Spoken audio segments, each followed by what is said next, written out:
नमस्कार. अधिक मासात वाणाला व दानाला खूप महत्त्व आहे. त्यासाठी 33 पुरणाचे धोंडे बनवतात. आज आपण जे पुरणाचे धोंडे बनवले आहे ते खूपच रुचकर झाले आहेत.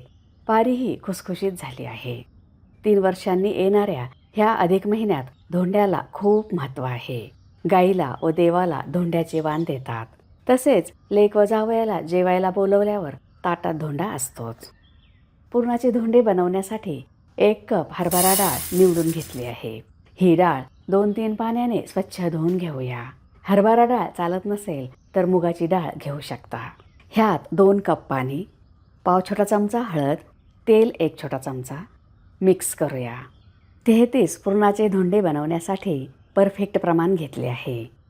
कुकरच्या तळाला पाणी, त्यावर जाळी, जाळीवर डाळीचा डबा, झाकण लावूया. मीडियम फ्लेमवर 4 शिट्या करून घेऊया. 4 शिट्या झाल्या आहेत. गॅस बंद केला आहे. कुकर थंड होण्यासाठी ठेवला आहे. आता धोंड्याच्या आवरणासाठी पीठ भिजवूया. त्यासाठी 2 कप गव्हाचे पीठ, 2 मोठे चमचे बारीक रवा, तेल 1 मोठा चमचा, चवीनुसार मीठ. हे सर्व हातानेच व्यवस्थित मिक्स करूया. रव्यामुळे धोंडे खुसखुशीत होतात. ह्यात थोडे थोडे पाणी घालून पीठ भिजवूया. धोंडे करण्यासाठी पीठ थोडे घट्ट ठेवावे. त्यामुळे धोंडे करणे सोपे जाते. ह्या महिन्यात 3दा धोंडे करतात. अशा पद्धतीने थोडे घट्ट पीठ भिजवले आहे. ह्यावर 1 छोटा चमचा तेल लावूया. तुम्ही चॅनलला सबस्क्राईब केले नसेल तर सबस्क्राईब करा. बेल आयकॉनवर क्लिक करा. त्यामुळे तुम्हाला नवीन रेसिपीजचे नोटिफिकेशन्स मिळतील. व्हिडिओ आवडल्यास लाईक करायला विसरू नका. झाकण ठेवून 10 मिनिटे बाजूला ठेवूया. त्यामुळे पीठ छान भिजेल. झाकण काढूया. हा पूर्णपणे थंड होऊ दिला तर डाळ मऊसूत शिजते. आता डाळ शिजली की नाही ते बघूया. ही मऊसूत शिजली आहे. एका बोलवर चाळणी, शिजवलेली डाळ चाळणीत ओतूया. ह्यातील पाणी म्हणजेच येळवणी निथळून घेऊया. ह्या पाण्याची कटाची आमटी करू शकता. आता डाळ परतून घेऊया. त्यासाठी कढईत शिजवलेली डाळ, पाऊण कप बारीक कापलेला गूळ. तुम्हाला जास्त गोड आवडत असेल तर 1 कप गूळ घेऊ शकता. हे परतून घेऊया. सुरुवातीला गुळामुळे पुरण पातळ दिसत आहे, पण नंतर परतल्यावर ते पुन्हा घट्ट व मऊ होते. पुरण छान परतले आहे. पुरणात उलटणे उभे राहत आहे म्हणजेच पुरण तयार आहे. आता ह्यात अर्धा छोटा चमचा वेलची पावडर, पाव छोटा चमचा जायफळ, चिमूटभर मीठ. गोड पदार्थात चिमूटभर मीठ घातले तर पदार्थाची चव अजून वाढते. वेलची पावडर, जायफळ व मिठामुळे धोंडे खूप टेस्टी होतात. गॅस बंद करूया. 1 छोटा चमचा साजूक तूप. हे धोंडे इतके टेस्टी होतात की जावई व पाहुणे तुमचे खूप कौतुक करतील. ह्या महिन्यात धोंडे बनवतात त्यामुळे ह्याला धोंड्याचा महिना म्हणतात. ह्या महिन्यालाच पुरुषोत्तम मास असेही म्हणतात.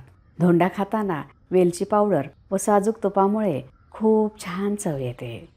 पुरणाच्या चाळणीतून गाळून घेऊया. सपाट तळाच्या ग्लासाने दाबून पुरण गाळूया. गरम असतानाच पुरण गाळले तर ते पटकन होते.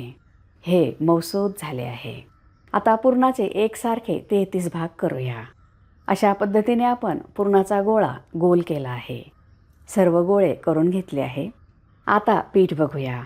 हे पुन्हा एकदा मळून घेऊया. पीठ छान भिजले आहे. पीठ घट्ट भिजवले तर धोंडे व्यवस्थित वळवता येतात. पिठाचे एकसारखे गोळे करून घेऊया. एकसारखे गोळे केल्यामुळे धोंडे एकसारखे होतात. सर्व गोळे करून घेतले आहेत. पिठाचा एक गोळा थोडासा पातळ लाटूया. पारी लाटताना कोरडे पीठ किंवा थोडेसे तेल लावून लाटू शकता. ह्या महिन्यात वाण व दान देणे खूप महत्त्वाचे आहे. त्यामुळे हा महिना खूप पवित्र आहे. हे पातळ लाटले आहे. आता ही पारी हातात घेतली आहे.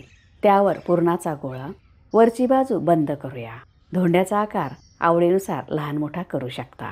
हे मोदकाच्या आकारातही बनवू शकता. वरचे जास्तीचे पीठ काढून टाकले आहे. धोंडा व्यवस्थित बंद करावा, नाहीतर तो तेलात फुटतो. ह्याला धोंड्याप्रमाणे गोल आकार दिला आहे. धोंडा तयार आहे. सर्व धोंडे करून घेतले आहेत.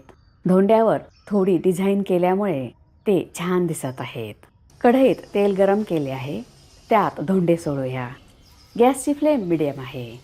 लो फ्लेमवर धोंडे कडक होतात, त्यामुळे आपण मिडियम फ्लेमवर हे धोंडे तळणार आहोत. हे लगेच उलटवू नये. एक बाजू तळल्यावर हळूच दुसऱ्या बाजूने उलटूया. धोंडे सोनेरी रंगावर तळून घेऊया. सर्व बाजूंनी व्यवस्थित तळून घेऊया, त्यामुळे ते आतपर्यंत तळतील. ह्याची एक बाजू थोडीशी जाडसर असते, त्या बाजूने व्यवस्थित तळावे, त्यामुळे ते कच्चे राहणार नाही.